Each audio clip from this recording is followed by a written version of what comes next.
dalam lingkungan mereka. Pada tahun 1967 saya pertama kali mengabarkan Injil di Kalimantan. Pada satu hari saya masukkan satu desa yang kecil sekali, melewati beberapa kampung. Saudara-saudara, saya rasa heran karena di kampung itu setiap rumah atapnya atas ada satu tangga yang menuju ke atas, tapi tidak ada lotengnya lagi. Lalu saya garu-garu kepala. Saya tidak mengerti mengapa setiap rumah ada tangga. Tangga biasanya dipakai untuk naik ke tempat tinggi, betul nggak? Kalau kita ada loteng lantai kedua, baru kita pakai tangga. Tetapi rumah-rumah mereka semua tidak ada lantai kedua, tapi atapnya ada tangga. Lalu saya tanya, untuk apa? Seorang menjawab dengan satu kalimat yang mengagumkan saya. Dia berkata, suku-suku di sini mereka semua pasang tangga menuju ke angkasa yang kosong, karena mereka percaya dengan demikian doa mereka boleh pergi ke surga. Saudara-saudara, ini merupakan salah satu cetusan hati berusaha manusia mau menyatakan ada sesuatu dorongan di dalam suara hati mereka. Allah itu ada. Allah itu ada. Itulah sebab Paulus berkata, Tuhan sudah menyatakan keberadaannya di dalam hati manusia. Pada satu hari Paulus berjalan menuju ke kota Athena. Lalu dia sudah sampai di kota Athena. Belum ada gereja, belum ada orang mengundang dia khotbah. Paulus hanya berjalan berkeliling, berjalan di kota. Waktu dia berjalan, dia melihat ada orang yang sembah sujud kepada patung-patung. Patung lelaki, patung perempuan, patung orang yang gede, patung dewa-dewa. Paulus melihat orang Athena demikian mempunyai sifat agama yang diekspresikan. Sesudah dia lihat, dia melihat ada satu mesbah, di bawah ditulis to unknown God, kepada Allah yang tidak dikenal. Nah, saudara-saudara, kalau saudara mempelajari mitologi daripada orang-orang Athena, engkau mengetahui di dalam sejarah mereka banyak dewa-dewa seperti Minerva, seperti Io, seperti Apollo, seperti Mars, seperti yaitu Prometheus, Zeus, atau Jupiter, atau Hermes, atau dewa-dewa yang lain, Hercules dan sebagainya. Banyak dewa, banyak sekali dewa. Mereka ketakutan jikalau ada semacam dewa yang belum dikenal, karena manusia melalaikan, manusia lupa menyembah dia. Lalu dia turunkan kecelakaan, menurunkan mara bahaya kepada manusia. Bukankah manusia itu rugi? Maka mereka memberikan satu persembahan kepada sesuatu dewa yang mereka tidak tahu, karena takut kelalaian. To the unknown God. Maka satu hari Paulus berada di Areopagus. Dia berdiri sana berkata, "Hei orang Athena, aku berkeliling, berjalan-jalan mengelilingi kotamu. Aku menemukan bahwa engkau sangat hormat kepada dewa-dewa. Pada satu hari saya melihat ada satu mesbah, dan tertulis di bawah mesbah itu, kepada dewa yang tidak dikenal. Sekarang saya memberitakan kepadamu, Allah yang kau tidak kenal itu adalah Allah yang sejati. Engkau beri makan kepada Allah kah? Engkau berikan makanan kepada dewa kah? Allah yang sejati tidak perlu diberi makan oleh manusia, tetapi sebaliknya Allah yang sejati memberikan makanan kepada manusia." Orang Athena belum pernah dengar kalimat seperti ini. Mereka mulai memperhatikan, ini benar. Masa Allah dikasih pisang? Masa Allah dikasih nasi soto? Masa Allah dikasih bunga? Masakan Allah dikasih makanan manusia? Saudara-saudara, satu kali saya berada di satu kota. Kota itu penuh dengan patung-patung, seperti apa yang ditulis dalam Kisah Rasul pasal 17. Lalu ada seorang perempuan yang berusaha memberikan makanan kepada patung-patung berhala itu. Dia sesudah memberikan makanan, lalu dia pulang. Waktu dia turun daripada tempat itu, podium mesbahnya, waktu dia turun, setiap langkah dia minta diberkati oleh dewa.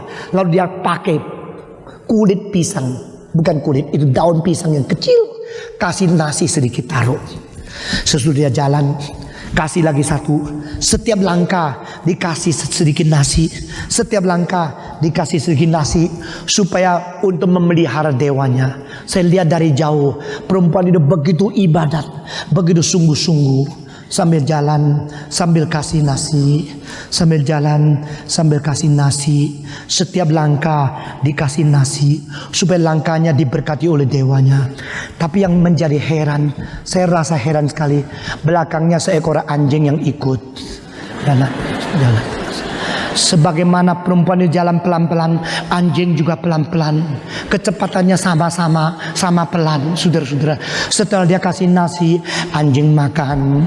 Dia kasih lagi, anjing makan. Dia kasih lagi, anjing makan. Terus saya lihat, gak salah ini ya.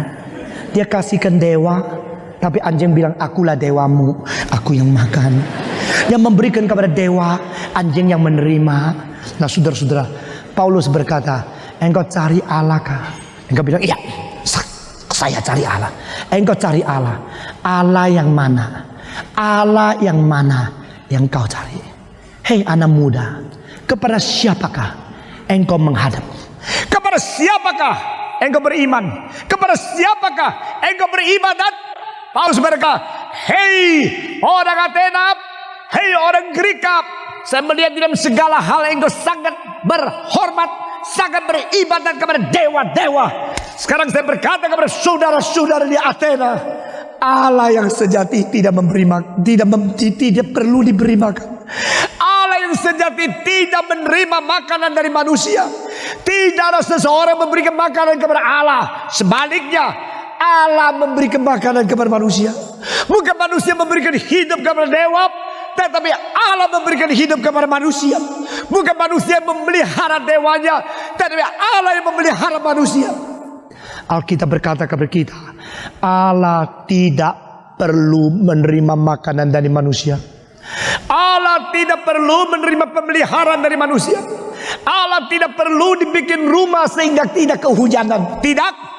Sebaliknya, Allah yang menurunkan hujan, Allah yang memberikan pemeliharaan, Allah yang membangkitkan hidup manusia, Allah yang memberikan makanan dari bumi untuk menyucupi semua makhluk yang dicipta oleh Tuhan Allah sendiri. Saudara-saudara, siapakah Allah yang sejati? Saya tanya kepadamu, engkau berkata, oh ini yang penting, ini yang saya perlukan. Pada waktu engkau masih remaja, engkau boleh pikir, benar enggak ajaran agama Kristen? Benar enggak ajaran agama lain? Mengapa dunia penuh dengan begitu banyak agama? Yang mana harus saya cari? Saya harus ke gereja kah? Saya harus pergi ke lembah kah? Saya harus ke gunung kah? Saya harus bertapa kah? Saya harus pergi ke tempat mistik, ke kebatinan? Oh, saya harus pergi kemana? Saudara-saudara, demi nama Tuhan Yesus, saya berkata kepada engkau, hanya satu Allah. Hanya satu Allah. Dan Allah ini adalah Allah yang bukan dicari oleh manusia, melainkan Allah yang mencari manusia. Saudara-saudara sekalian, Alkitab berkata bahwa Yesus Kristus datang ke dalam dunia, dan dia merupakan utusan Allah yang mengirim dia untuk mencari manusia. Pada malam ini saya berkata kepada saudara bahwa engkau sedang cari sesuatu, tetapi Tuhan berkata, dia yang mencari engkau. Dia datang mencari engkau. Allah yang sejati bisa diketemukan oleh manusia melalui Tuhan Yesus, Yesus Kristus yang datang ke dalam dunia. Pada waktu Yesus datang di dalam dunia, dia berkata, lihatlah aku. Barang siapa yang melihat aku, dia bukan melihat aku, tetapi dia telah melihat Allah Bapa yang telah mengutus aku. Apa artinya? Artinya adalah aku menjadi utusan yang mewakili Allah. Allah yang hidup, Allah yang sejati adalah Allah yang memprihatin. Allah yang sejati adalah Allah di dalam Yesus Kristus. Yesus Kristus. Puji Tuhan, tidak ada seseorang seperti dia. Tidak ada seorang suci seperti Kristus yang tidak berdosa. Tidak ada seseorang adil seperti Kristus yang tidak membelah. Tidak ada orang seperti Yesus penuh dengan cinta kasih, Pada waktu Yesus berada di dalam dunia, dia telah menyatakan sifat ilahi yang paling konkret, yang paling sungguh-sungguh dan paling sempurna. Pada waktu Yesus Kristus berada di dalam dunia, menolak dosa yang paling kecil, dan dia menerima orang berdosa yang paling besar.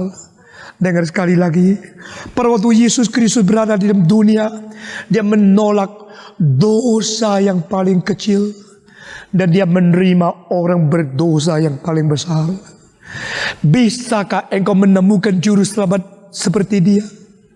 No way, no one, tidak ada satu, tidak ada caranya. Saudara-saudara, only Jesus, hanya di dalam Yesus Kristus engkau menemukan pengampunan yang sejati.